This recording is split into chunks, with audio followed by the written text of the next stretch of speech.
How far has Sri Lanka come in terms of mental health awareness? They really need to worry about how to find their money to eat their lunch or the breakfast.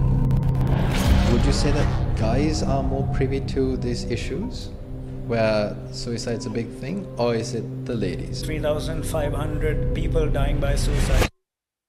To someone who is watching this, who might be contemplating suicide, what would that piece of advice be? I would say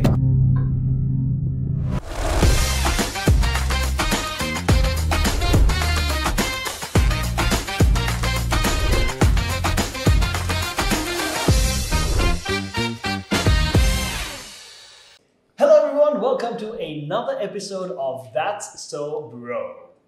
And today we have a very interesting topic, and this is something very relevant because something that we need to talk about, something that is not, well, something that is rarely talked about in Sri Lanka. And the topic is suicidal tendencies and mental health. Now, we will tell you right now, as a trigger warning, if this is a topic that you feel sensitive about or uncomfortable with, either watch the rest of our amazing episodes, or like Nivendra said, to take a break and come back to it in small doses. yes. We have two amazing guests with us as well. Sir, madam. Who wants to go first? Rock, paper, scissors. Oh my God. all right, hi, my name is Nivendra Uduman and I'm a counseling psychologist. So I've been in the mental health field for about 10 years now, starting with a bachelor's and then moving on to my second master's, which I just completed in Australia a month ago, and now I've just come back to start my practice again. So I usually work with individuals, adults, and mainly use things like cognitive behavior therapy and other modalities from the therapeutic world to help deal with things like depression, anxiety, sometimes relationship problems, and a lot of other variety of things that I come across. But apart from my therapeutic work or clinical work, one of my key areas of interest is suicide prevention, which I've been working with again for a long time, both in community mental health field, but also in my private counseling practice as well. So yeah, and I'm really glad to be here and grateful to be invited. Thank you. Thank you for being here, bro. Yeah. Madam. Yes, so I'm Nimetri Gunasekara, clinical and counseling psychologist. So I'm having 5+ years of experience in the field. We talk about mental health and like Nivendra, so I'm also doing counseling and for depression, anxiety, so variety of mental health illnesses. Or else, apart from that, I do lecturing as well with related to this area. Okay. So in state and private universities for psychology and counseling. So yeah, I think that would do. That would do that. That's fantastic. The reason why I want to bring this up was because in the men's circle I host, I've asked a couple of guys, or I asked the group to form a line and then take a step forward if they know someone who has attempted or who has actually gone through with suicide, and everybody took a step forward. So it is, and the age group does vary from, I think the youngest guy we have there is about 18, all the way up to my age, which is 33, 35. So it is sad that it is such a common thing here in Sri Lanka. But I've also come to learn that a majority of these guys, they want to be heard, but they're fed the notion that as a man, nobody cares, right? So my first question to the both of you is, as of 2024, how far has Sri Lanka come in terms of mental health awareness? And this is such a polite thing. No, you go for it. No, you go for it. No, you go for it. Let's be chivalrous. All right, we'll do ladies go first. Yeah. Compared to, we'll say, my dad's of the 1950s, how far have you progressed? So I can talk based on my practice and my experience, okay? So since I do practice with the people who live in Colombo and in other countries, so I can say there's a positive side. I mean, there's a development of how people think and people do approach counselors and they go and take the support. But I don't think it's the same scenario if we go to different areas of the country, right? So, yeah. So? Yeah, I think to resonate or to kind of echo what Nimetri was saying, definitely there's been an increase in awareness and increase in the need for seeking help for people, especially in the metropolitan areas in Sri Lanka, which is obviously where we are at the moment, Colombo, but also some of the other major cities. But if you look at rural areas or even just walk a few kilometers outside of Colombo, it'll be quite a different story in terms of access to services being quite challenging for people, but also the stigma around mental illness, around the topic we are talking about today, which is suicide, stigma around seeking help for emotional distress or emotional issues pervades quite a bit around the country, especially in the less urban areas.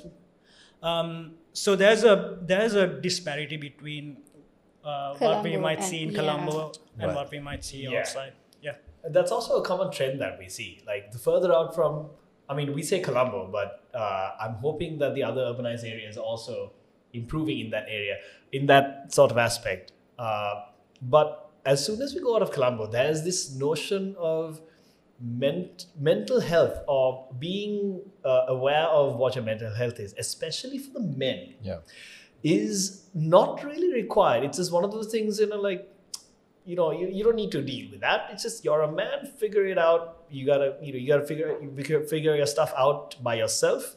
That is what a man is about. You can't really break down. It's that notion coupled with this whole I don't know, I'm not sure, so tell me if I'm wrong. Is it the South Asian way of thinking, or is it just us thinking like this? Because the further out we go and to the extremely rural areas where these ideas have not really, reached, they really stick to the old thinking patterns. And that might be more detrimental to them than, anyone else.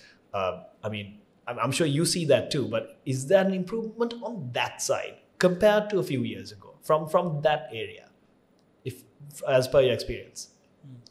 I think that's a really important and interesting question that you asked, because most of the time we tend to focus on mental health, especially in males, being something of a challenge or something that needs to develop a lot more in a country like ours, but also a lot of the developing countries in South Asia and other parts of the world. But the interesting thing is, if you look at the developed countries, like the UK or Australia, even the US, what we call developed, well-to-do countries, there's a lot of stigma around men, especially again in rural settings, seeking help or talking about emotional well-being.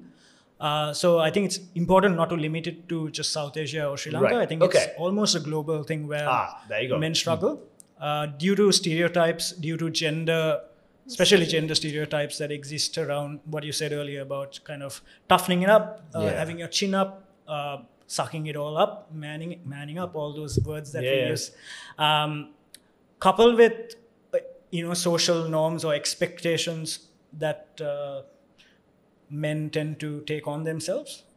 So in that way, I think there's a lot of work for us to do in terms of us, in the sense, not just mental health workers or professionals, but all of us as a community, that we need to think about ways, and sometimes creative ways, to engage men. Has there been an improvement though during the years to get to these people who think otherwise, not just in the urban areas but out there?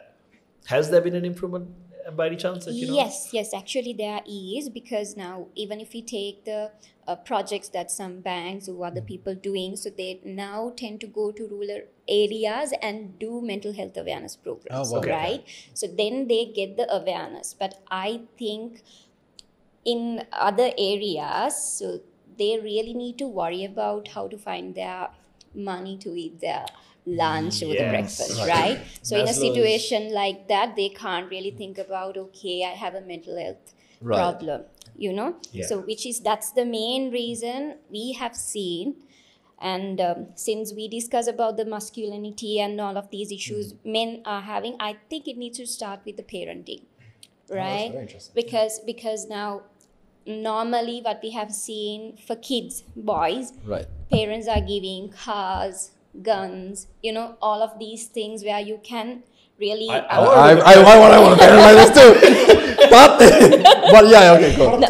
I mean, but what I'm trying to say is, we don't really give a doll to a boy. We don't really even think, because we say it's a girlish thing, you know. So where is this care is coming? So from where they're going to learn, right? So if you give a doll for a boy, so they will tend to take care of something. It doesn't have to be a doll. It could be a pet, maybe like a teddy bear, anything. Something that you can really take care of, right? So where you can get emotion, you understand, okay, this is how you comb the hair. So it's not to comb the hair, but to understand you need to take care of something. You need to kind of, you know, do that. But I haven't seen with parents that they are actually doing it in that way. They think always, okay, the cognitive side, puzzles maybe. They don't really think about the emotional well-being. You mean the academic sort of side? Yes. So now, when we talk about the developmental area, so there are a few areas: social, cognitive, emotional, likewise, right? So then I have seen parents are really focusing on the cognitive area. So that's why I see as an impact of that. Now we have people where they don't really deal with their own emotions. Because that area has not been really developed or validated. So I think that's where we really need to start from, the parenting. So that's a very important area. So would you not counter argue that by saying especially in our countries, I would say maybe India, Sri Lanka, Bangladesh, Pakistan, that because the education system is so competitive that all this takes a backseat. I don't care whether you care about something or not, just make sure you get 100 or 100 for this. That's one thing. And the second thing is, wouldn't that also vie with the fact that girls have more empathetic a more empathetic system to them as opposed to the guys having the whole empathetic system? Biologically, So then by empathy doesn't. Here's the thing. We have historically kind of created this little bit of a divide, saying women are capable of more empathy, more nurturance, more kind of caregiving, because that's biologically there's wiring, but also societally there's been those messages that have been passed on from, you know, history. But if you really think about it, the movie perpetuate this message that men are often closed up, men are not willing to engage with their emotions. Men and boys both, not just men, but boys as well. And men are, you know, not capable of understanding or relating to another person's, human being's emotions, not just a woman's, but a human being's emotions. The movie keep doing that. I think we are also kind of pushing men a bit to a corner. And not creating enough space for men to feel safe enough to be vulnerable. Right. You're reinforcing that. Yeah. So but without knowing, so what you're saying is, without knowing, we are actually perpetuating that stereotype as well, saying that it's biological, but it's really not. It really depends on who the person is, because they're humans after all. And I think you Dimitri, brought out a really good point of, you know, even in the rural areas, I can't say that. It's been a long day. Rural areas. They don't go for that because their needs are different. So Maslow's hierarchy of needs, right? So they need to have those basic needs fulfilled first before they start thinking about mental health. So, in a way, I understand it's kind of unfortunate, but, there's only so much we can do at some point without understanding the reality of certain situations. So that's a great point. And you also mentioned that it's a lot to do with parenting.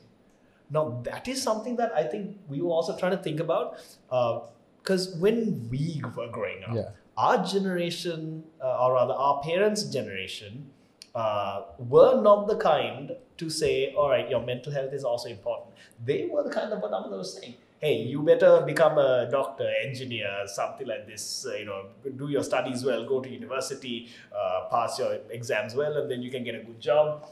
When there are, in fact, more ways than one to be successful in life, but to be happy, to be content mentally. We were not sort of shown that path, maybe because they were also not aware of that side of it, but also that was not part of the thinking pattern, the culture. Yeah, exactly. It was never really there.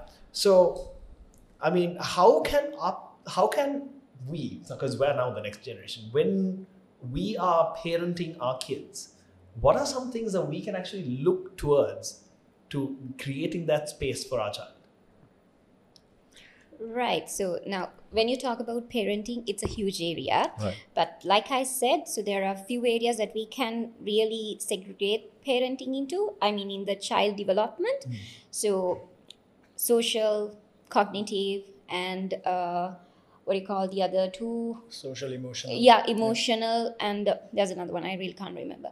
So these 4 areas that you really need to work on, like not only the cognitive side. Right. So like you said, Amanda, so parents tend to focus on the cognitive side because they are worried about the Sri Lankan education system, where kids have to kind of pass certain exams, right? But now there are enough and more people who doesn't really do A-levels and, who stop doing from the O-levels and they just do their degrees and different things. Now there are enough and more opportunities. But Sri Lankan mental, the mentality. So we tend to, we can't really blame parents as well because, That's how they were brought up. If you're going to do a bachelor's maybe in Sri Lanka, it's millions, right. So the best way for you to get free education to perform in A-levels and go for a local university. Right. So that we need to think about that area as well. So if that's the only way they can do their higher education, so we can't really, tell that, okay, don't focus on exams and just focus on mental health. Right. Yeah, that's true. And again, we're not blaming anybody. Yeah. This is nobody's fault. This is just how things This are. is just perspective. These are just opinions. Perspective. It's a reflection of what reality is and trying to figure out where to go from. That's all this is. But my question then is, given that this is the situation in Sri Lanka in 2024, a time and place where mental health awareness is now thrown all over social media as well. Yes. How does this affect your clients? Because I read, and I have the stat here as well, that there's a low utilization of services due to the stigma that is perpetuating in Sri Lanka.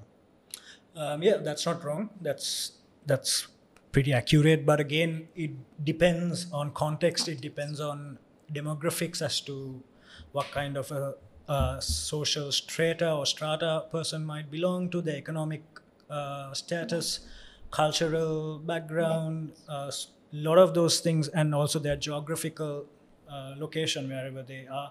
A lot of those things contribute to, people either feeling comfortable seeking support or not. Right. And I think linked to what Radhika was saying earlier, and I think Nimetri mentioned this as well, where people may have other basic needs that are not met by those who are supposed to meet them in our country. And some people just don't have the means to meet those basic needs, just like putting food on the table for that day. Right. So when those basic needs are not met, when people don't have shelter, when people don't have a proper nutrition, when people don't have a way to send their children to school, right. Then we need to get back to the drawing board and think about what needs to happen first before we start talking about mental health awareness. Because social media, again, if you really think about it, it targets a certain element or a certain group in our population, right? People who have access to the internet, people who maybe have some knowledge of English, people who are able to be, in a sense, familiar with how social media works, right? And how to access those kinds of information. So if you look at, again, populations around the country in different communities, different rural settings, different urban settings as well, sure, most people have access to a smartphone, most people would have access to perhaps a television, but the content that is shared, the content that is made about mental health or created Fair enough. is not equitable in terms of how people can access them with language. That makes sense. Yeah. And being contextual to our culture, Sri Lanka, and not being completely just borrowed from the West, from a very white-centric perspective, and then just kind of dumped here. So it doesn't work. That's such a good point. That's something that I actually had never thought about it that way. You're right. We have to sort of tailor that service to our culture, because whatever we're talking about right now, whatever's on social media is a very Western-centric way of thinking, and even the solutions might be that it might not, be suited to talk to our people about. And yeah, sorry, I was just commenting on the fact that was a really good point. I never thought about that. Thank you, Nivendra. Nivendra. I just said Nivendra. Y'all went to school together? No, it's Nivendra, Nimetri. We have Nive and Nime. I got it. You can just stick to Nivi, but you used to stick to that's fine as well. No. Yeah. That's fine. Okay. You good? I'm on the tail question. Yeah, I got it. Again, one of the reasons why I really want to touch on this topic is because I would also stretch out and say that in the circle that I work in, right, in the content creator sphere, I haven't seen too many people who are now privy to all this information as well talk about this as much as it should be, especially in a country that's as closed down as Sri Lanka, which helps, like you said, perpetuate the notion of guys should be guys and shouldn't really talk about problems, and girls are left alone with problems, and that's what the whole thing is. So then again, it was supposed to be the then versus now. If you take it to be this or that, would you say that guys are more privy to these issues where suicide's a big thing, or is it the ladies? Okay, so we are specifically talking about suicide here. Suicide, yes. Yeah. So here's the thing, Amanda. From what we have as numbers and data from Sri Lanka and around the world, except for maybe 1 or 2 countries, most commonly we find men taking their lives a lot more frequently than women. Right. But that doesn't mean that people of other genders, because it's not just women, but people of other genders don't struggle with psychological difficulties or pain emotionally. It's just that there may be different coping strategies. There may be different ways of seeking support. There may be more comfort with vulnerability for some people more than others. And there are so many different complex factors that come together when we talk about this quite a significant difference in the numbers where men and women are considered in terms of the deaths that we see by suicide every year, right? So, for example, in Sri Lanka, since around 2019 till today, every year we have about approximately 3,000 to 3,500 people dying by suicide, right, in our country. And out of that, a large percentage tends to be men. Right. So, for example, in 2024, the first quarter, which is from January to around April, the total number was 748 that was recorded in terms of deaths by suicide that have happened. And out of that, 614 were men. Oh, wow. And just 134 were recorded to be women. But we must add a caveat here is that it's just the numbers that are recorded. Right, okay. as you would know, Nimetri, there's so much that goes unreported because of, again, the stigma and people not reporting them as deaths by suicide, but maybe having other causes of death on the certificate. So there's a lot of complex factors at play. Right. That's such a good point. Yeah. Oh, fantastic. Okay. Because again, and I'll pull up the sites again, but then what I got was 3.7:1 globally, especially in high income countries. So I was very perturbed by the fact that why is it that guys are going all the way? But what I was told or read up was even though statistically women are more depressed than men, men tend to seek out action a lot more than women would, and that would be the reason why, or the sole reason why, guys would be, you know. Yeah, true. Yeah. In terms of what you just said, I think it's important for everyone to understand that just because we see the numbers and we know of stories of men perhaps being a lot more volatile in the way they might choose to end their life, doesn't mean that women don't attempt suicide or self-harm. It's just that they may not be fatal all the time, but there are lots of women who we might never hear of because they might go unrecorded, who attempt and who might be admitted into hospitals. So in Sri Lanka, there's quite a common phenomenon that we see of self-poisoning in lots of parts of the country, where we see a lot of women also being admitted to hospital as a result of that. We don't need to go into specifics, but so just need to bring that into the open and put it out there as well, that although the numbers show us one thing, there's a lot of stuff that is not seen because they're not in the data.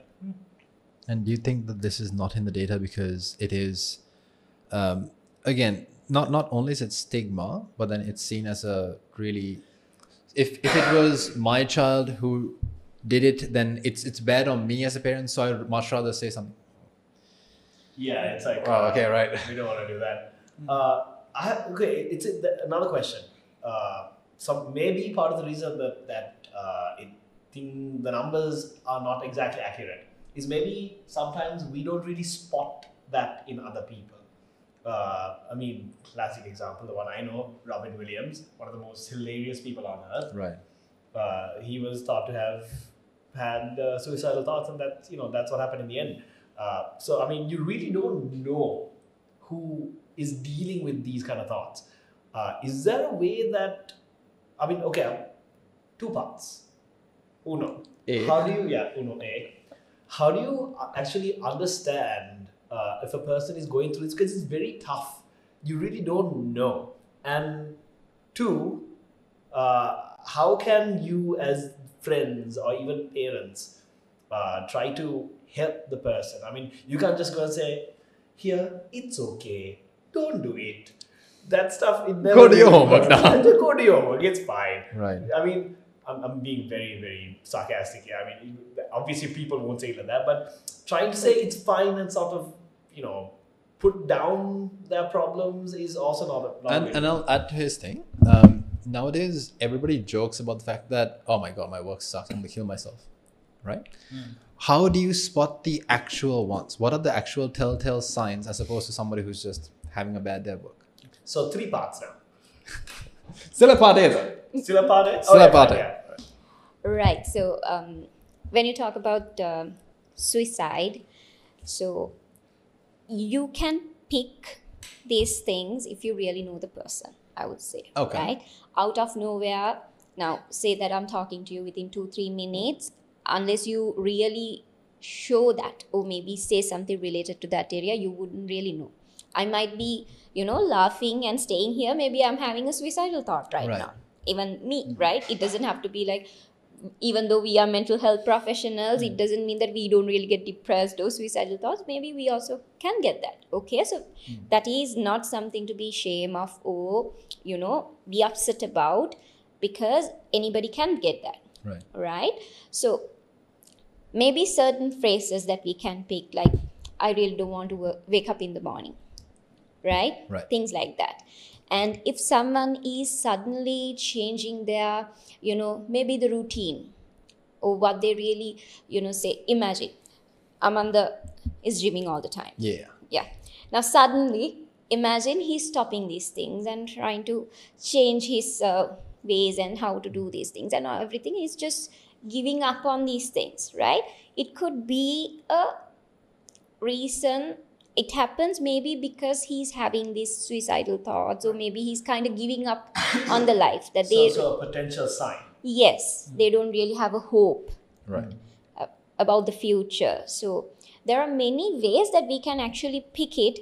But like Amanda said, now if we take the teenagers, so it's the suicide, oh, I just want to kill myself, like you said, it's like a very normal thing. Like they just it's say an expected joke. yeah. Oh my God, this person's going on again. Kill me now. That's just Yes. yeah. So that's what I said, like we kind of need to know the person, right? So just because someone say that word doesn't mean that person is suicidal. And also like there are people who would come and diagnose themselves, like self-diagnose, right? So that is very common with these teenagers. They read all this Instagram or maybe like whatever we say. So if they are falling into that category, so even in consultations, we see they come and say, I have OCD or I have anxiety, right? So when we ask, why would you say that? Then only we see that is actually not anxiety or OCD sometimes, right? So it's just that when you see one or two symptoms maybe, which is very normal for almost all the illnesses, right? So then we tend to think, okay, I have this, I have that, right?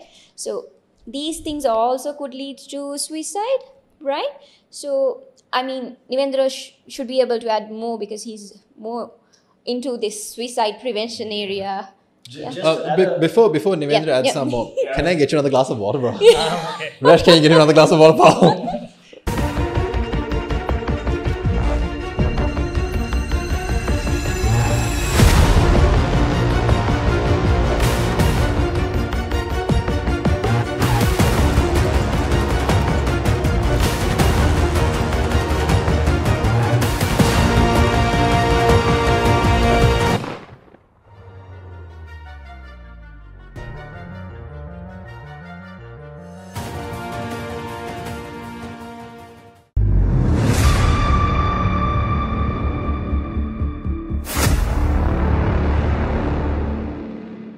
So while the glass of water comes, I think you made a good point.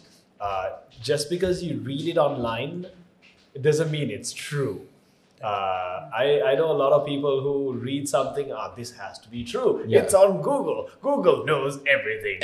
But no, it's just, those are common things. And like Nimitra also said, it could apply to like 99.99% of all of us.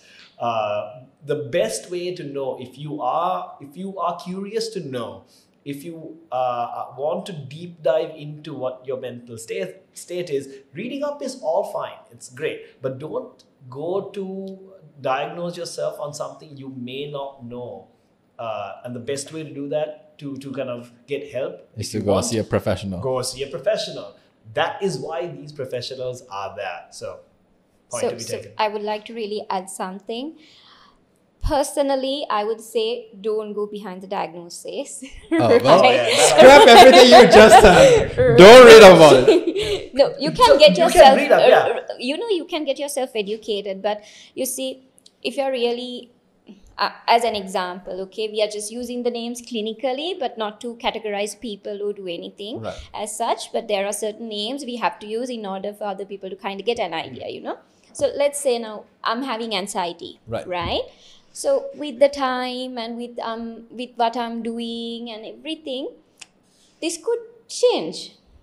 Okay. No, we have seen the situations like it doesn't mean now if someone has got a diagnosis as anxiety from a mental health professional before, doesn't mean that you will have anxiety until you die. Right. So what I have seen we have seen the tendency. I have seen if you really use any of these names, clinical names like anxiety, depression, or whatever it is, say for us to give a diagnosis, maybe you need to have like 6 symptoms Right. for past few weeks, Okay. right? But in our books, maybe there are like 10 symptoms. This is just an example, okay? So when you say you have anxiety, okay, you get a diagnosis, what happens? Client might come next time with other few symptoms as well. Right. Okay. Because our mind Cast it is, right off on it. right? Our mind is manifesting certain things. So Right. what happens, especially the teenagers, when they get the word, they go Google and get all the symptoms, and their mind is manifesting, oh, I have anxiety, so this Therefore, I have this. This, Oh, yes. okay. so I think that's why we should not self-diagnose these things and not to go based on these names anyways. So could change. Okay. So Sorry, I'm still waiting on the answer for part 2 of the question, Which is? which was, I guess we'll ask Nivina because he's been silent for a while. Yeah. Good. Yeah, and now that he got his water, Now that I got his water. Yeah. he's all good to go now. Right. So the second part of the question, the first part was answered. Second part is what can we do as friends, family, parents, whatever, friends and family, what can we do to help them? I mean, apart from the obvious, like, okay, go see a professional, all that stuff. Yeah. Yeah, Other than that, because I mean, if say I was going through a problem and you were my best friend, before going to see her, I would call you first. Yeah, definitely. Yeah. Definitely. Yeah. And that's what we would encourage anyone to do, really. Right. So before I go to answer that second question, I think I might just like to add to what Nimetri was talking about as well, because one of the really important things for anyone really in watching this podcast, but also any one of us, is really being able to be aware of some of those other signs to watch out for as well in people that we might know very well, but people also we might encounter in our daily life as acquaintances, as colleagues, as employees, as students, people are part of our community, right?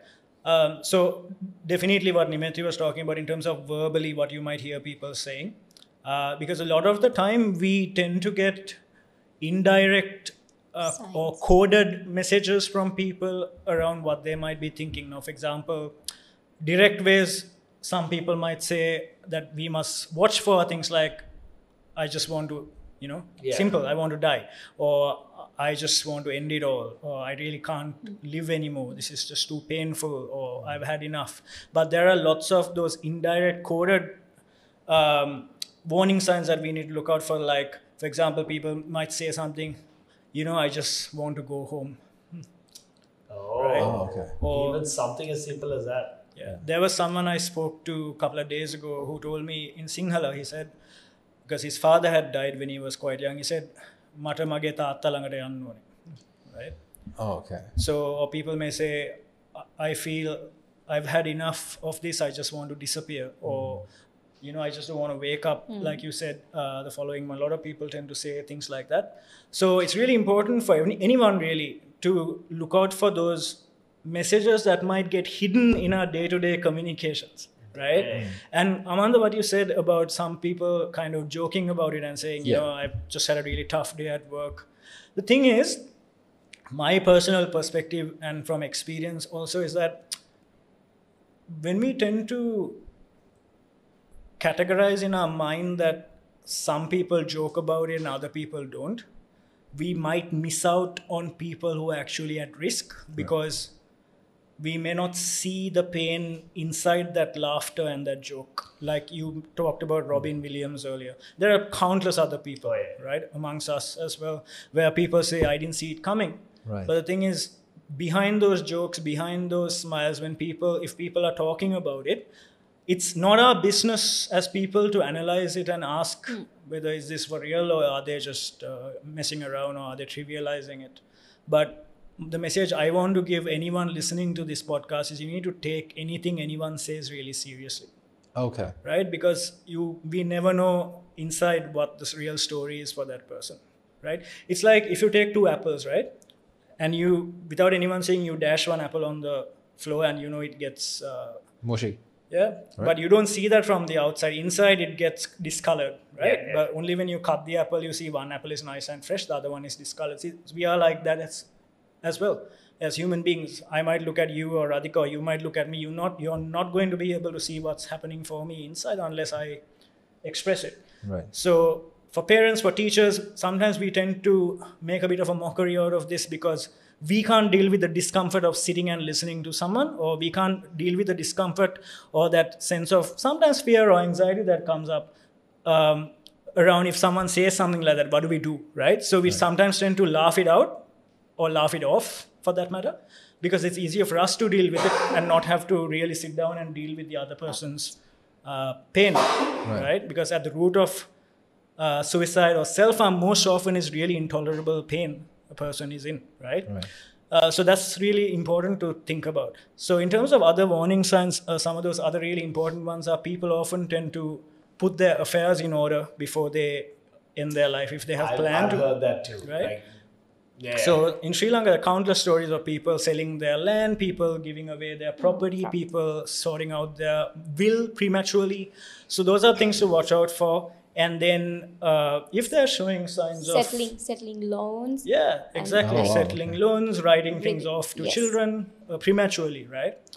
And also taking care of any responsibilities that they may have. So another one I heard from this person I told you about earlier, mage jeevithe wagakima tika ma okkoma awasan karala tiyena. Right? Oh, wow, okay. And he's done. He's done. Finished. So those are really, really crucial things to listen for, to watch out for anyone, really, right? Because another stereotype, Radhika, is that, sorry, I'm just going on a bit. Yeah, please Cut do. me I off mean, then, the reason why we got you guys here is so that y'all can go on. Because I think we're learning so much. Quick breather. I need to send out this cough. Okay. Because I couldn't listen. It's really tough. I'll be right back. We can run a sponsored ad if we had any sponsors. Would you guys like to sponsor? Bro, do you sell shoes or something? Just hold up his leg here. Yes, Rashali, you have a question? Oh my god. You good? Yeah. It's been like not going away. It's not going away.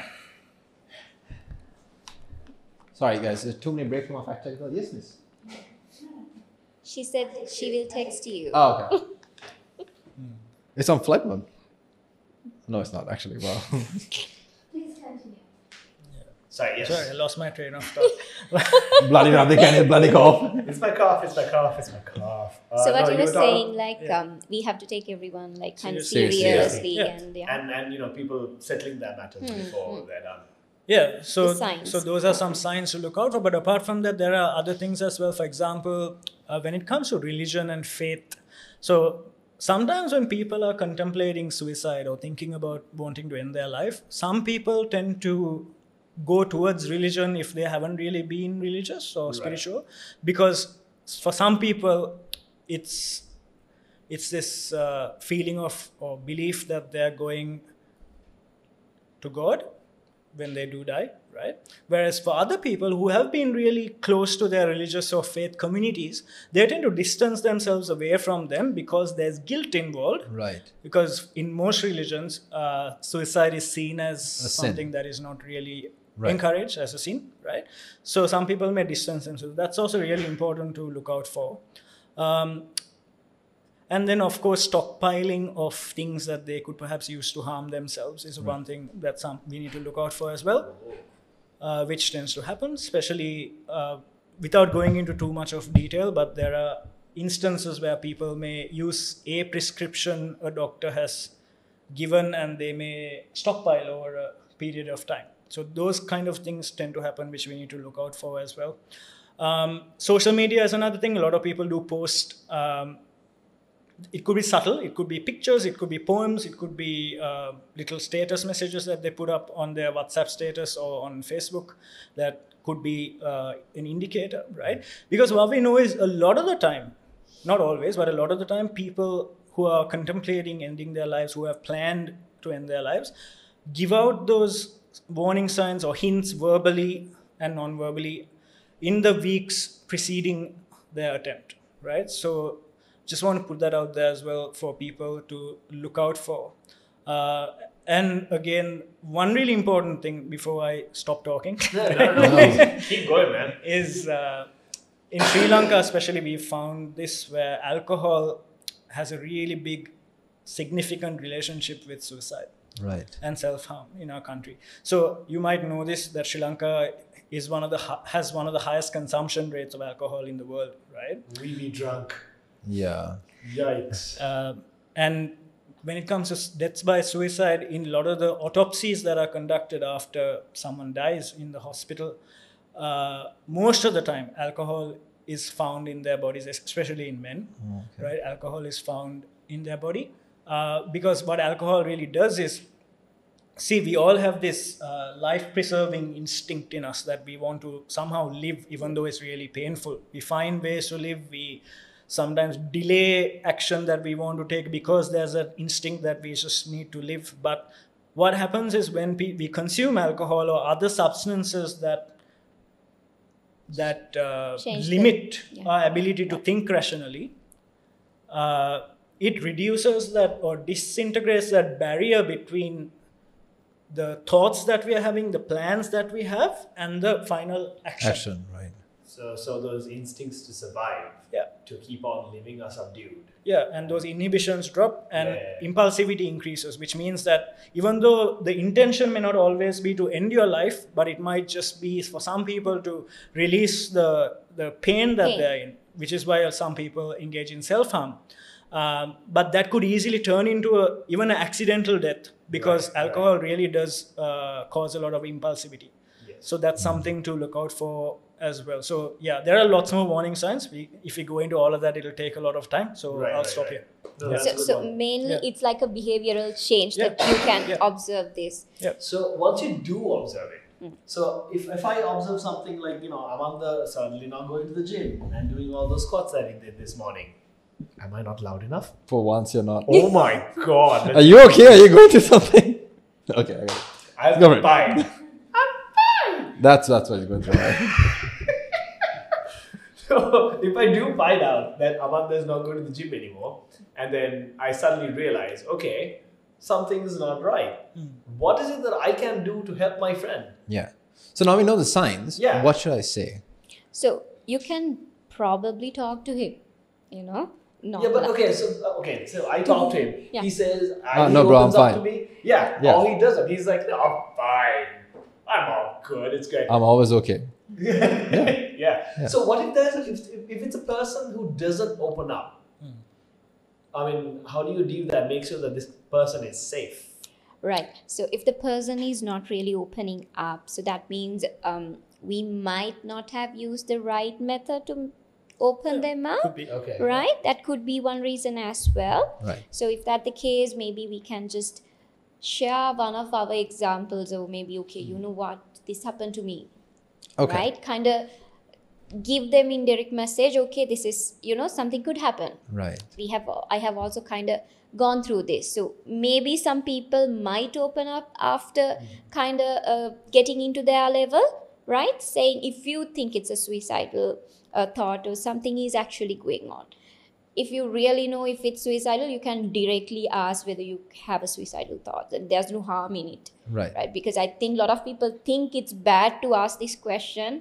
That you had to tiptoe around it. Yes. If Right. someone is saying like, okay, I really don't want to wake up tomorrow morning, or, I don't want to do this anymore. So you can directly ask, are you referring to a suicide?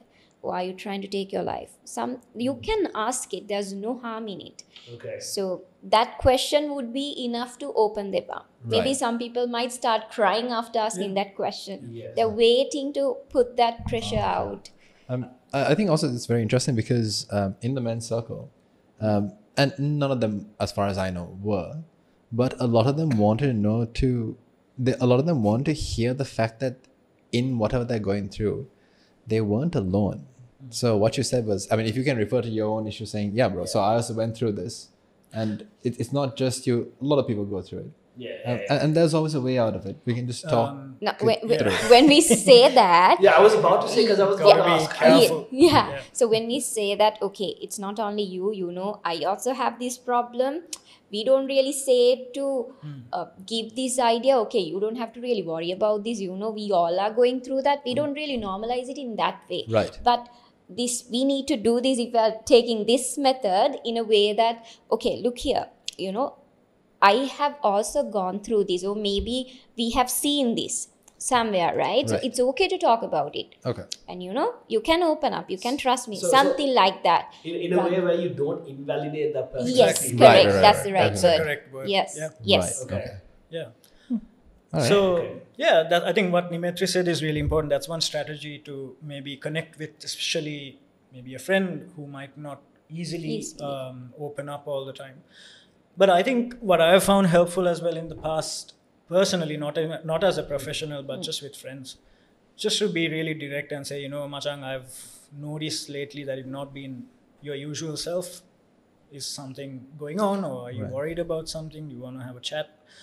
And I think when we're talking about men especially, I think really important to note, Machang will go and put Have a a shot. drink. There have a you chat. go. That's what I was waiting for, bro. Let's Yeah. so without doing that, but to model to the other person that we can still talk and really you can feel safe enough to be vulnerable with me without Judging. alcohol being Yeah. involved or any other substance being involved, right? Because that adds to whatever it is than really solve anything. So I think like Nimetri said, another really important thing is even professionals subscribe to this myth sometimes that it's not okay to ask the suicide question from people, right? So the more direct we are about it and ask directly, often people will feel comfortable responding, whether it's a yes or a no. Because we can't put the idea into someone's head. Either they're thinking about it or they're not. Right. A lot of people struggle with it, even professionals, because we still believe that It's a bad question. it'll go into their mind and then they'll start thinking about it and so on and so forth. But that's really not the case. So we need to openly talk about it with people. We know, but sometimes even people we may not know who might show us certain warning signs that we might be worried about and we might approach. For example, I'll tell you a story. So my friend Ranil, who you know rather, and another friend of mine called Sara, we did a walk around Sri Lanka in 2018 around the coastline to educate people about suicide prevention.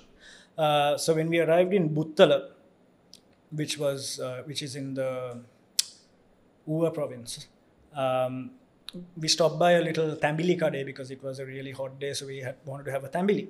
So we were with our backpacks and all of that. We were waiting for the owner of the shop to come. Just a quick question. Yeah, You go guys were actually hiking. Yeah. Like actually We walked. walking. Yeah, Walking. we walked for 73 days. Yeah. Wowie. Okay. I just want to okay. Wow.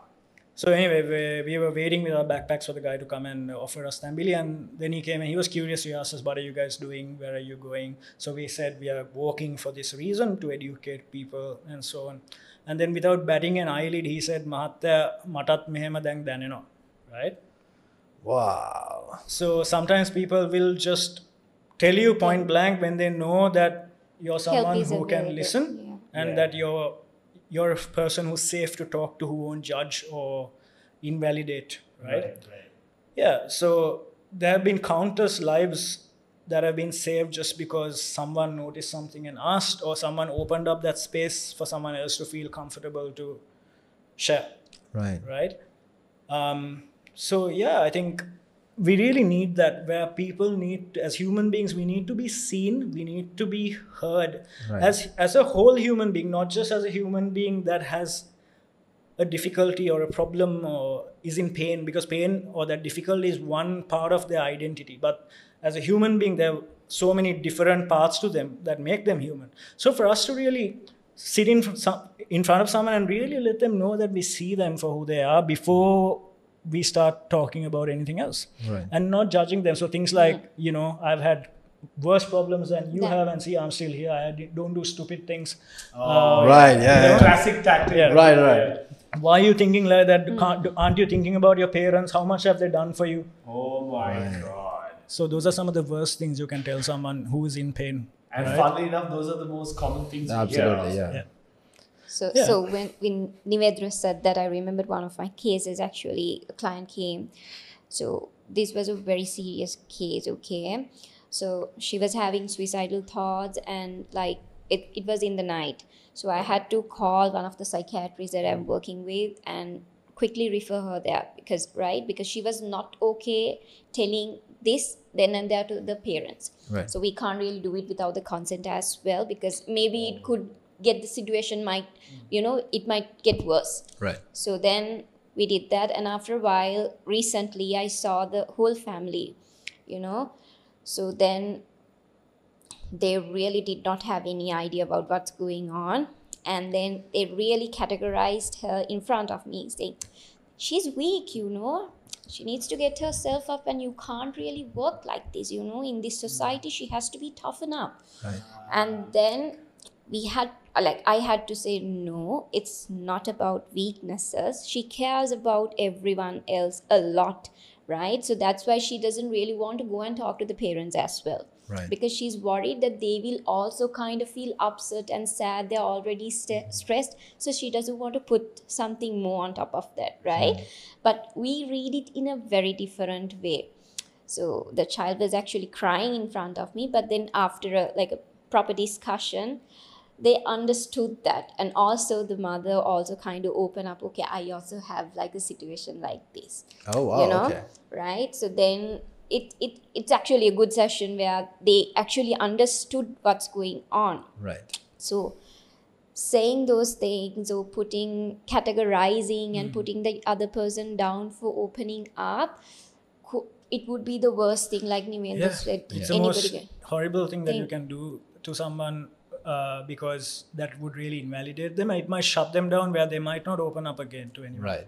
Sometimes you have one chance, right? Because you have that chance, but if you don't take it and you say something or do something that is invalidating, you might really prevent that person from seeking help in the future. That can happen.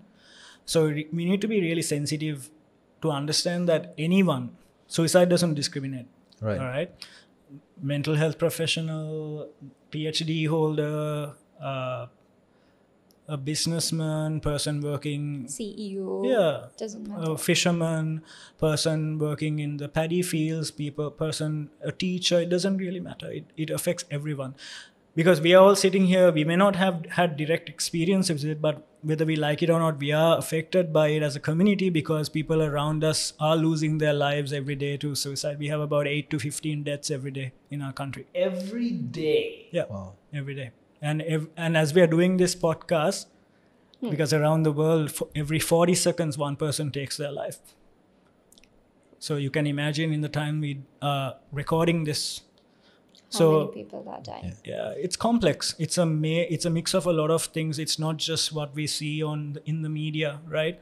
And I think another thing we need to really highlight, Amanda, is that suicide sometimes can be what we call contagious, right? Because when we portray, especially through the media, what am I saying? Media, right? Media. That we may portray suicide as a option or a solution to problems that the media tends to trivialize quite a bit. So, for example, a lot of news articles that we tend to see portray suicide as something that person did to solve a problem. Right. But the reality is that it's a complex mix of a lot of things that come together, right? And there are countless incidents where graphic details are shared on social media and in the media around how and why and everything. And what it does is then it leads to what we call copycat suicides, where someone else who may be vulnerable, let's say in a different part of the country, reading that news article or seeing that video on social media might think, that's a solution. Okay, this person did it because of this, and I'm in really intolerable pain right now. And because the person may not have thought about it, but when they see that, it might occur to them as a way to end their pain. Right? It's like they see another way to do it. Yeah. The way to do it, yeah. Yeah. So historically, if just to contextualize what I said a little bit, if you historically look at Sri Lanka's history with suicide, right? So in 95, 96, we were number 1 in the world. We had the highest rate of suicides in the world, right? Whoa. Where it was 47 deaths per 100,000 population at that time. Right. Right? And then in 95, President Chandrika Bandaranaike Kumaratunga formed what we call a presidential task force for suicide prevention. And what they did was they banned some of those really lethal pesticides that people were consuming at that time. Right. And they managed to bring the deaths by suicide down quite significantly from that time to now. Now the rate is around close to 15? around 14.2 per 100,000 population from 47. It's still not great. Yeah, it's not, Yeah, but it has better it than has- 47. The deaths have reduced because couple of reasons. One, for banning some of those really lethal pesticides, and two was improving the healthcare services, improving pre-hospital care, Right. and the ease of access to transport to get to hospital. So a lot of lives are being saved in hospital. Right. Understood. But the thing is, we've focused and we still focus on restricting people's access to those toxic, dangerous things that they might use to harm themselves, right? But what we are not doing, or what we are not putting a lot of attention into, is to reduce the cognitive availability of suicide seen as a potential permanent solution to a perceived And I think that's the important perceived insoluble problem for a person, right? Because through the media, through messaging, through all these videos that people see, the constant messaging is, and the narrative in society is sometimes, in certain communities, is that this is what it is. And in kind of day-to-day conversations, we hear people saying, if you don't do A, B, or C, I will end my life. Or if you don't pass your exam, I will... Or if you break up with me, If you don't go with, I just want to get to that point. I've heard that I shit. knew before. that's coming. I've heard that so much. Yeah. So while it can sound Funny. funny sometimes, it's really not, because what it does is for example, let's say parents say those kinds of things at home, right? Right. And in teledramas that we watch, in Hindi movies that we watch, sometimes in Hollywood, we see these kinds of things quite a bit, where when relationships go sour, that is seen as kind of a Yes. very romantic-y sort of accessible thing to do, right?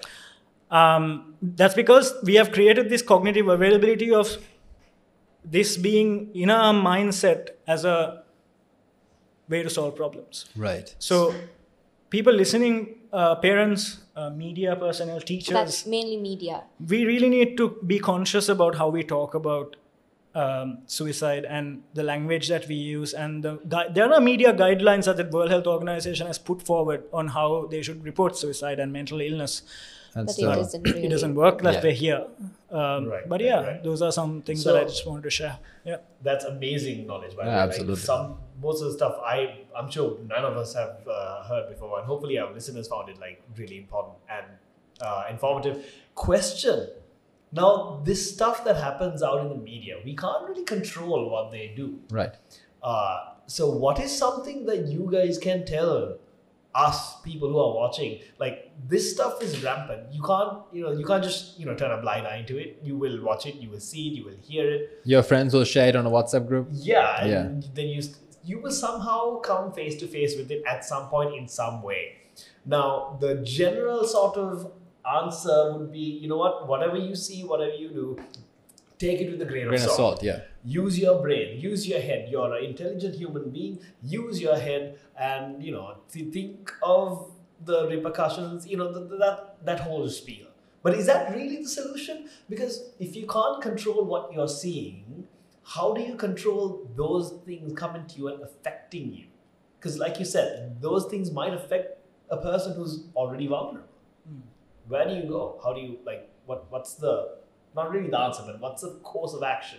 How do you safeguard yourself? There you go. I got you, bro. Very we went there. Came all the way back here. So I think if we can bring a law related to this area thank you. in the Okay. country, Yeah. right? Where, okay, if you share this, there's a fine, or maybe something else, like you might have to stay inside the jail for a few days, right? So that's the only way we can do this, because we don't really have a control of social media or the group chats, what shares in the group Right, chats, right. right?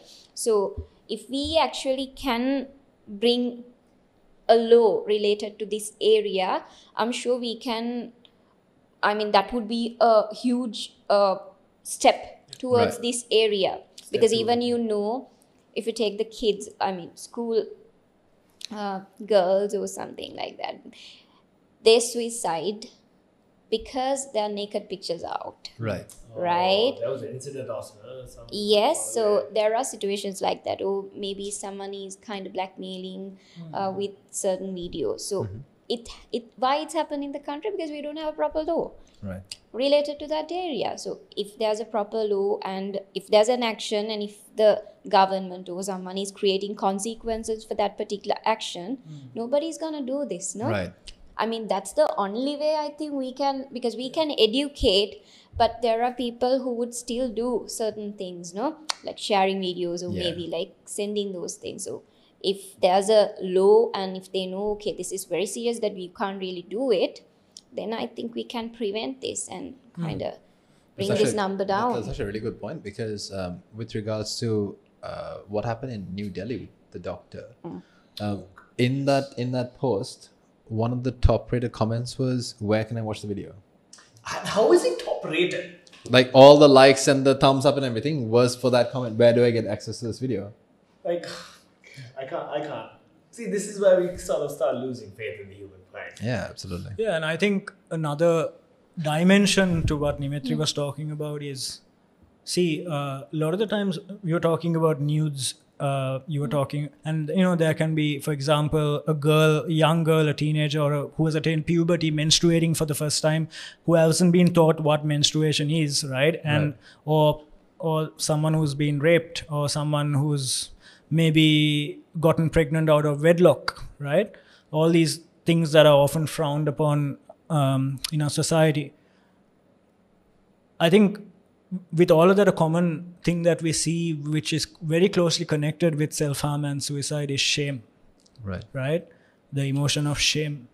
And shame is so prevalent in a lot of people's lives, and we further perpetuate shame by, saying all the things we say, and all the things. What will this person think? Exactly. Exactly. One of those things is, what will other people think? But so by doing that, and by perpetuating shame when people are already going through very difficult stuff, is that often leads to sometimes people wanting to end their lives, because the shame becomes just intolerable, especially in areas where, culture, tradition, religion, family status, honor, all of those things play a very key role in someone's life. So it's easy for us to sometimes sit in Colombo and say, these are the statistics and this is what happens, but when you think about it, you need to really look at it from what we call an intersectional lens, where a person's culture, a person's gender, a person's economic status, a person's education, they all come and meet somewhere, which then contributes to either them being at risk or not, right? And then also people who may identify as LGBTIQA+, sometimes may be at risk because of the external stigma and the discrimination that is often leveled at them from society. I'm not saying everyone who's of different gender or sexual identities are at risk, or everyone will face the same, because again, that has different levels in society, right? Again, there's a divide, rural and urban, where rurally services and education and awareness is quite lacking for the community, whereas in the urban areas, it's a different story. So that's closely linked to this as well, because again, there's shame, there's a lack of acceptance from families. Recently, there was an incident not related to suicide, but there was someone in the community who died, right? And their family didn't accept them for the funeral. Right. They didn't accept the body because they were transgender. So the transgender community had their funeral for them, right? So these kinds of things we also see happening in our country, which contributes to mental health related struggles and self-harm and suicide and a lot of other problems. So I think we need to open our eyes and look at different nuances when it comes to what happens around us, right? Because it's really easy to take what we see on Instagram or Facebook and say, this is what it is, this is what we need to do. This is only what happens. But if you go outside and look around the country, you'll see that there are so many very subtle and nuanced ways in which what we're talking about today takes place. Right. Yeah. So Great I point, really yeah. want to add something to Nivendra's point. I think since you mentioned the LGBTQ plus community, right? So in Sri Lanka, we don't really give the sexual health education Right. properly, right? That's one of the main reasons that we get a lot of suicidal cases as well, because we don't know. I mean, a lot of kids, they don't know. In the school, teachers are skipping this Right. Yeah. part, right? So they don't really talk about, a lot of people don't have any idea about sexuality and gender. They Right. think both of these are something similar, whereas it's totally different, right? Gender and the sexuality is different things. So they tend to think, okay, this is the gender, so how the sexuality work in this way, a lot of things are going on. So actually, like Nivendra said, LGBT community is actually suffering, right? Because I have gone for certain workshops and worked with few people there, because I'm doing the sexual health masters, because so I got the chance to really go and kind of engage with the community and see. So, for you to be a transgender, I'm talking like few years back. So there's a process that you really need to go through. Right. Okay. So, and for you to get the identity card change, what's actually happening there. So it's not really easy, so there are a lot of things going on. Maybe for transgender, there are hormonal that we need to check. So with that, there could be a chemical changes and certain things are going on. But if we are not educated on that, how we are going to support that Right. person? Fair enough. Right. So that's why the education is very important. So I think even the parents, they are also not aware about the sexual health, and why a lot of marriages are falling apart, because they don't really come and talk about the problem is sexual issue, Right. but they come for a divorce maybe. But end of the day, when you talk to the clients and when you see the problem is this. Right. So rather than dealing with that or talking about it openly, because we have this stigma, Yeah. so they deal with this. That is to say, sexual incompatibility is the Probably not incompatibility, yes. but more the lack of knowledge, Awareness of and how the to knowledge. deal with things. Yes. okay. So it's just like there are different positions, I would say, when you have sex basically. So people might know one position, and if that doesn't really work out for them, they think sex is bad. So that is not going to happen for us, okay? Because that is happening because they are not really aware what is available. Right. Some people don't even know about sex toys, So there's a community who doesn't know about these things because they don't have the access for this information or the education. Right. So then with that, with the age and all, probably you will get the urge of having sex sometimes. So Right. if you don't know, there's something called condom, or maybe there's something called, you can prevent getting pregnant. Contraceptives. Yes, contraceptive. Right. So what happens if you get pregnant? The next thing would be the suicide afterwards. Right. You get what I'm saying? Like Right, this, right. this, That's the this correlation. all are kind of connected. So we can't really look at one aspect and find a solution. So there's a huge area attached to this suicide, and the chemsex is the other thing, What is happening. I'm sorry, which one? Yeah. Sorry for the layman's. What does that So mean? it's chemsex. It's like you take drugs and have sex out of a. Oh, So okay. chemically induced. Yes. No, so, not induced. I don't know. I'm just asking. Something to do with chemicals. So when you have alcohol or maybe drugs, whatever it is, so your brain is not really functioning in a rational way. Right. Oh, I so didn't realize that was in a called situation like that, you can even get any sexual diseases, maybe AIDS, right, because you don't know with whom you're engaging, Right. right? Yeah. So then that could lead to a suicide again, Right. right? So there are different areas that we really need to work on if we really want to prevent suicide. Yeah. Not only one aspect. Exactly. Right. You know? Which is why I always like to frame, I like to frame suicide as a public health problem rather than just a mental health related, because it's not. It's like you very correctly said, it's an interplay of a lot of different areas coming together, and it accumulates and breaks open at one point, right? So in terms of prevention, I think there's the policy level, there's a legal reform in terms of what we were talking about earlier, there's sexual and reproductive health education, there's work around alcohol and substance prevention that needs to be done. All of that coming together, and I think also the community educating themselves to be gatekeepers, right?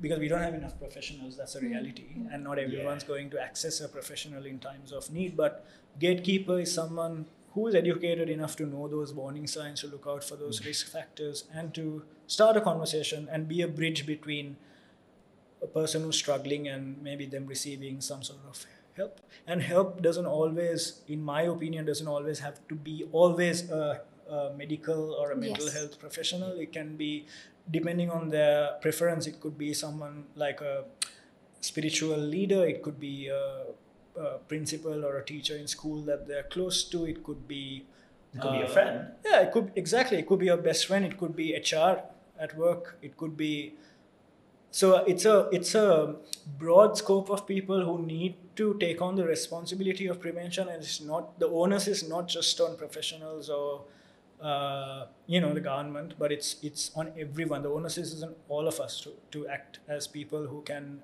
responsibly intervene when we have someone who might be struggling. I'll tell you this, man. I am so glad. I'm so glad. We did this particular episode this way with you guys, because for one, I learned a hell of a lot of things that I had no idea about. And thank you for that. And I hope you guys, I mean, this is gold, mountain, dude. Mountain of information. Honestly, this was like one of the, both of us usually have something to say, but we were just like silent and just listening to y'all like in school, like you tell us more. Yeah. That's one of the topics you actually want to learn about as well. Right? So, man, thank you so much. And I really hope our listeners appreciate it. And again, these two keep saying it. If there is something, if you spot something, learn about it. You could ask professionals, read up, and, don't self-diagnose or anything, but read up about it. Know what you're facing, right? And it really helps because, it's all on us. It's only us who can save ourselves and people around us. Yeah. So I love the fact that we did this. Absolutely. I sure learned a lot. Oh my gosh. Coming back to relationships, right?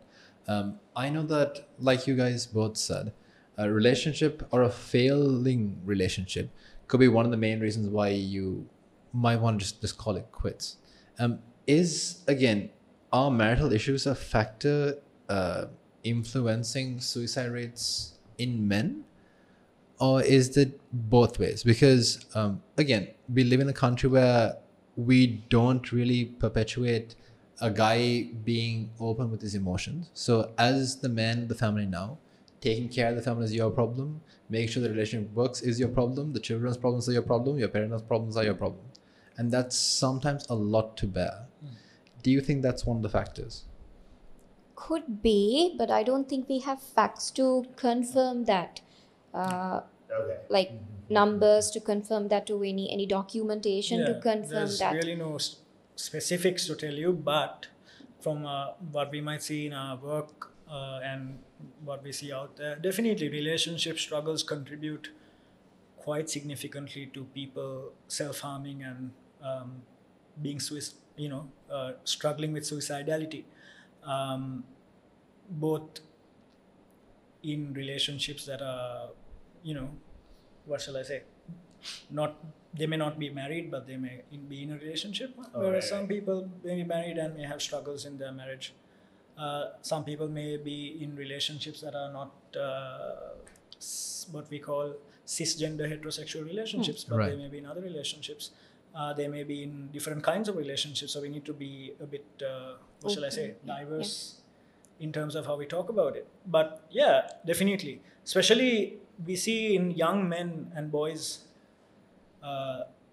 very impulsive behavior when they experience rejection or when they experience a breakup in a relationship, or when they experience sometimes the other person cheating on them for whatever reason. And it happens with women as well, not just with men or boys. But we see a lot of impulsivity because, again, coming back to that earlier part of the cognitive availability of self-harm and suicide as being a way to stop the intense pain one might feel because they've seen it out there as other people using that as a way to end their pain.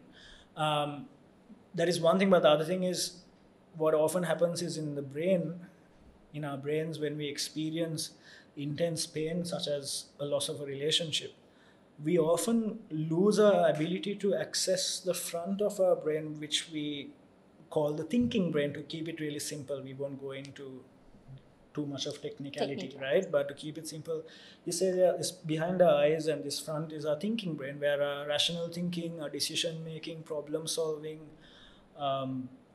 impulse control, all of that stuff happens there in the front, right? And then in the middle of our brain is our emotional brain, where specifically there's an organ called the amygdala on both sides just above the ear, right? Which is primarily responsible for our fight, flight, or freeze response, which I think most of us will be familiar with. So what happens is when there's something so intense that hits us, like a relationship breakdown, when we don't have coping strategies in place or people who are supportive in place, what often happens is that emotional center of our brain hijacks the rest of our brain, where we shut down access to the front, right? So then we are acting purely from a very impulsive, very emotional way, rather than any access to that rational cognitive part of our brain, right? So which is why we see a lot of impulsive suicides or impulsive attempts at self-harm from people, especially young people, because for them, that's just all they might see at that time through tunnel vision that forms, because they might not be able to see other options due to that not having access to the front, right? So yeah, we see that quite a bit with relationship issues, where because Radhika, you might remember in school, you and I might have learned how to make a sandwich and how to make a fruit salad in a life skills class. Oh God! Yeah, you remember. Yeah. But we never got taught how to cope with life. You know? So I think that's another thing that we need to think about in terms of what we teach in school. We talk about emotional intelligence. We talk about resilience. We talk about, but at the bottom of it, it's coping, right? Coping with lots of things. So when those things don't get taught at home and school, where does it get taught? Where do you learn these things? Yeah, that's a very good question. So far there is no place as such, unless it comes from your friends and family. Unless you have someone like this to teach you, or you do your own research, man. Yeah. So like I said, like parents have a huge role to play in this as well. Okay, even if it's relationship, I mean, I see kids, we can't really say this is the only reason. That's not what I'm saying. But this could be, like, parents can change this. Right. They have the potential. I'm not trying to blame everything on the parents. Nothing like that, okay? But if I was to ask hypothetically, how? So yeah, that's what I'm going to say. So say I'm in a relationship. Right. Okay? Or maybe why I'm seeking a relationship when I'm in a very small age. Okay. Right? Okay. It could be due to hormonal changes, which could be very natural to have, like, those type of feelings, very natural. Right. But if they are going towards someone just to seek what they're missing inside the home, right, attention or love, care, right? So what happens, I think that's one of the main reasons why this thing hit us really hard, the breakups. Because we tend to make this person everything that we really don't get from the home. Right. So when we lose this, it's a loss for our life. This doesn't really have to be relationship. It could be a job as well. right? Whatever we don't really get, or maybe we don't really focus, we make the work is everything for us. Right. So if you lose the job, that is also falls under loss. So Right. that also increase these suicidal tendencies and everything, literally. So since you mention about the relationship, so parents can actually discuss about the emotions and how to handle that, and also normalize these things. Normalize in the sense like having a relationship in an age like maybe 15, 16, it's a very natural feeling for Right. you to have that. So if parents are putting restrictions and Taking not, their phones and yes, right. No, So- you're not putting on. no, actually we don't really recommend to take the phone like that, like suddenly. Right. So it's always like parenting. So you have to maybe kind of make a deal. Okay, you do these activities, maybe I can increase 10 minutes of your screen time. Right. If you don't do this, I will have to reduce 10 minutes of your screen time. Right. So this have to start from the beginning. Now, if you have if you are doing a parenting in a different way and you suddenly want to change it, and if you are expecting your child to change, it doesn't really happen, not practical for the child, Right, of right? course. So this has to, I'm not saying if you have been doing parenting in a different way, in a very traditional way, I would say, okay, you don't talk to boys or you don't talk to girls, right? No TVs, no tabs, nothing like that. Right. So you can't really make a connection with the children in a different way, like to maybe make a deal sort of a way, right? So this has to happen from the beginning, like I said, and always you have to provide that love and care, that connection should be there within the family. So then children will not really go into wrong relationships, I would say, no? Try to see what Yes, they can't find. yes. That, because we interpret when we get what we don't get inside home as love, Right. right? And it So- could be This- the worst kind of thing. And then This Oh. in Gen Z terms is daddy issues and mommy issues. I have no idea. No what idea. this is. Yeah. those are not Gen Z terms either. Those are our terms, man. But yes, go on. So that area also I think we really need to kind of work on, because I see the people now, what happened outside is like you see a lot of people are being kidnapped. The kids are being kidnapped. Okay. Certain things are happening actually, no? Just for sexual pleasure or maybe for certain things. So, I mean, I see the parents are not really connected to the children, because I see a lot of teen and kids who are going to school, so they really open up to us and they don't really want to tell that to the parents. Why? Because you don't create that environment for the child to come and open up. If Right. someone is sexually abusing you, the child, they can't really go and tell that to the mother, Right. because they're scared. It's judgment. Which Because- shouldn't be the case. Yes, so the next thing would be, okay, give your phone.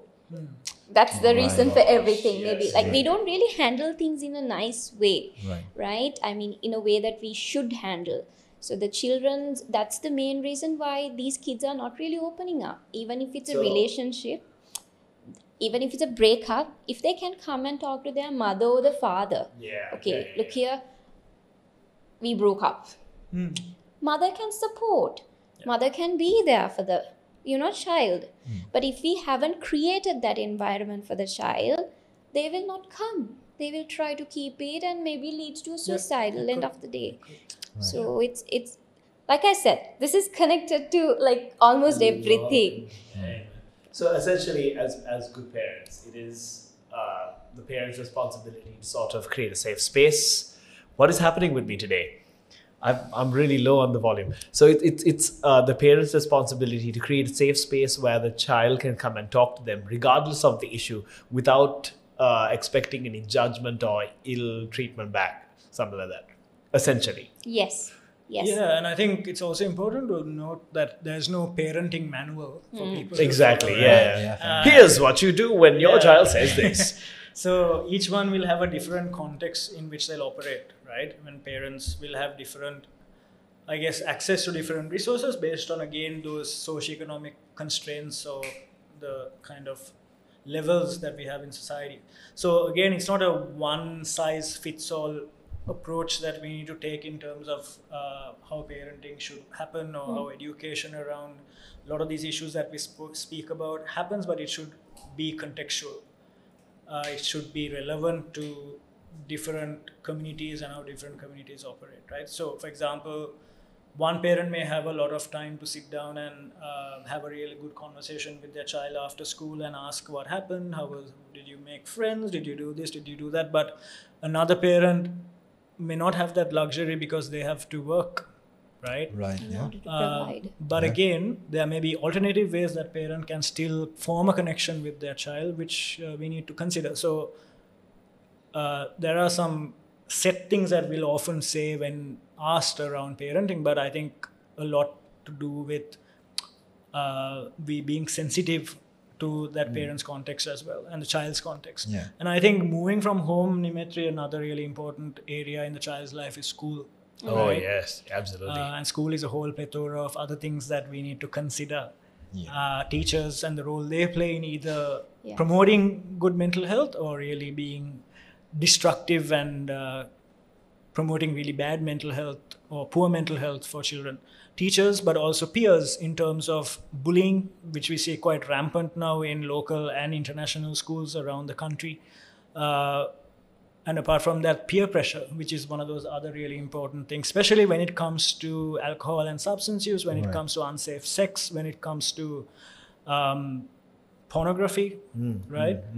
So I think school plays a massive role in prevention of suicide, but also increasing mental health literacy for children and young people, right? So we had health science, if you remember. Oh, I remember. In fact, when you guys were talking about what school did y'all go to? We didn't have sandwich class. We didn't have another class. We didn't have health science class. Yeah, that's why we went to one of the, Okay. All right, go on. Just what we were trying to. I remember, so the whole sexual education part of it was in year 9. Yeah, exactly. And there was this one book, like chapter 14 or something. There, Chapter. I'm just saying, I can't remember. Chapter 9, page 82. Page 285. I don't know. I'm just saying 14. I can't remember what it is. Right. But it was a health science book. And it was in year 9 because I remember this one. We had a male teacher. And he was trying to explain the difference between the male anatomy and the female anatomy. And he did it in such an entertaining way that, all educational purposes were lost. Right. We were just laughing our guts out. Yeah. And that was the only sort of education we got. And that was it. Yeah, but why I brought that up was we learned absolutely nothing about mental health. Right. That was never there. Yeah. So, I mean, all of these points were really amazing, great points. And like I said before, some things that we have not, me personally, have not heard. The thing Radhika said that really hit me was usually we have one host sitting on this side, I sit on this side, right? And then he has something to add, I have something to add, and we just keep bantering between y'all. This is the first time we just like, you know what, y'all clearly, we're clearly out. We're just taking down notes at this point. Yeah, it's such an interesting listen, and I think, like you guys said, it is so much to actually take in that we don't really get the idea or the chance to actually learn this. So, which is also why I'm glad we did this, because in this form, this information is out there, and anyone can access this. So, I mean, I think that's a great thing that we did. So thank you guys for coming in today. Again, loads of things that we learned. If we had a close up and I would ask you guys to give one piece of advice to someone who is watching this, who might be contemplating suicide, what would that piece of advice be? Look right into that camera, sir, madam. Go ahead. That's a tricky one. So kind of a loaded question, isn't it? Yeah, it's a tricky one. Look, I don't want to sound cliched, but I would say don't suffer in silence. Because there is... You want to Whatever, I didn't hear. So he was saying that, right? She's like, that's what I want to say. Sorry. So imagine if both of them want to say it, it's twice as important. Don't suffer in silence. You can repeat it. That's completely. Yes. Yeah. So keep going. Nima. No, but really, on a serious note, what I would say is, as much as it's really difficult, because I have my own lived experience with suicidality. I've struggled with suicidal thoughts in my life, and one of those first things that really helped me during that time was to have a best friend to show me that they care by holding my hand, being with me through that whole experience of, struggling, of being in hospital, of the whole gamut of things that go through, and to just know more than anything else, more than any professional talking to me or interviewing me or asking me about what happened, it's that friend holding my hand and saying, I care about you, that we need to go through this together and figure it out. Right? Shout out Nivendra's And friend. it's a process. Yeah, actually, shout out Nivendra's friend, man. You the man. Yeah. Yeah, and sometimes, so to a person struggling, I would say don't suffer in silence, but to anyone else, I would say be that friend who even at 2 o'clock in the morning you can call, and just give those messages of hope out, saying, I care about you. I want you to live. We can get through this together. I'll come to you. We'll go and see someone like Nimetri and get some support, right? Rather than saying, here's counselor's name, go. But saying, I'll come with you, let's go. So those things matter so much when someone is, because one of those first things that pops into someone's mind when they're going through emotional pain, and especially contemplating or thinking about suicide, is nobody cares. Right. And that I'm a burden to everyone. So we need to combat that, break into that thought process and say, no, I care about you. I want you to live. I'm not going to tell you it's going to be okay, because that doesn't, it's not helpful, but saying, I want you to live. Right. That you're not alone. Yeah. Yeah. And not leaving that person alone also. Right. Yeah. That's really important. Point. Yeah. Nimitra, anything? Dimitri. I would like to say what he said. Everything that he said. No, so I will add this. So I told you that I cried today. So I think it's okay for me to open up, right? Husband's here. Husband's here. No, so at one point I told him, I feel like hurting myself now. Right. This is today afternoon, okay? Because we got a very negative, not a negative, something that I'm scared of with my health condition. So, but basically I have to do a surgery and I'm scared about it, okay? Right. So with that, I just cried off because I'm really scared of these injections and these things. I'm scared. So I cried and cried and cried. And this one was like, I said, I wanted to communicate it because I'm like, I know the pain. So it's like, I feel like hurting myself now because I don't know what to do at that time because it's very painful. So I feel like at that time, the physical pain in my body is better than the pain that I have in my mind right now, right? So what I'm saying is, it's just because you have these thoughts or maybe what you're going through, it doesn't mean you're weak or these are like only happening to me, or like you don't have to think, okay, I'm having a mental illness, or that you don't have to really categorize yourself, right? Why this helped me today was he was there for me and he just, shout out to the big man over there. He was supporting me throughout inside the vehicle actually, right? And took me for a walk, right? Because I was like, should I tell Amanda that I really, I don't know whether I can go and talk today, right. Because it was very difficult for me and because I'm scared for it, okay?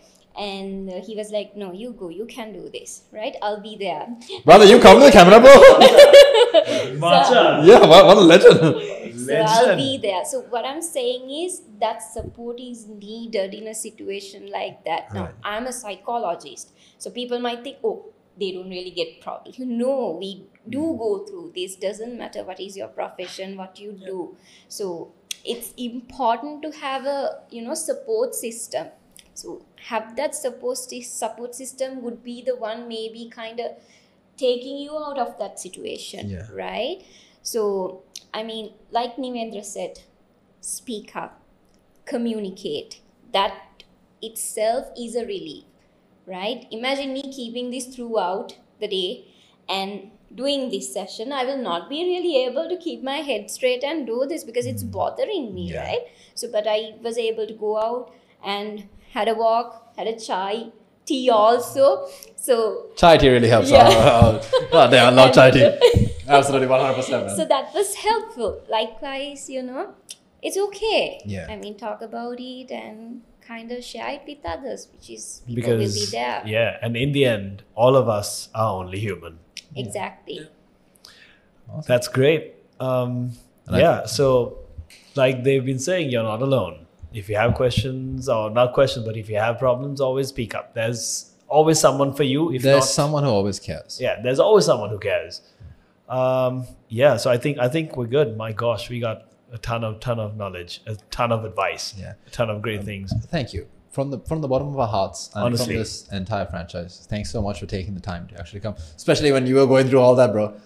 Thank you so much for coming and educating us on something that we all think we know, but we clearly don't. So thank you, Nivendra, thank you, Dimitri. Brads, thanks for finishing your dance class and coming. Oh, I mean, it's my wife's dance class. It's Annie's class. It's Annie's class. Yeah. And again, to anybody who might be going through or feeling, going through suicidal thoughts or feeling this way, there's always places you can call. You can always call CCC. The number is 1333. And there's always the National Institute of Mental Health. And 1926. 1926. 1926. All the numbers will be in the caption. So by all means, reach out. There are some very talented individuals like this who can always help you out. And if you don't feel like talking to anybody, clearly you can always talk to a friend. Thanks again to our esteemed guests for being a part of this. And I think we will call it a wrap. That is a wrap. That's a wrap. Thanks, you guys. Thanks so much. Join Thank us you so again much for for next having episode. us. Yeah, oh, pleasure. Join us again for our next episode. Like, share, comment, you know the deal. Yeah, let us know if you want to see anything like this in further episodes also. Yeah. Something valuable, knowledge, educational, I guess. And with that, session's done.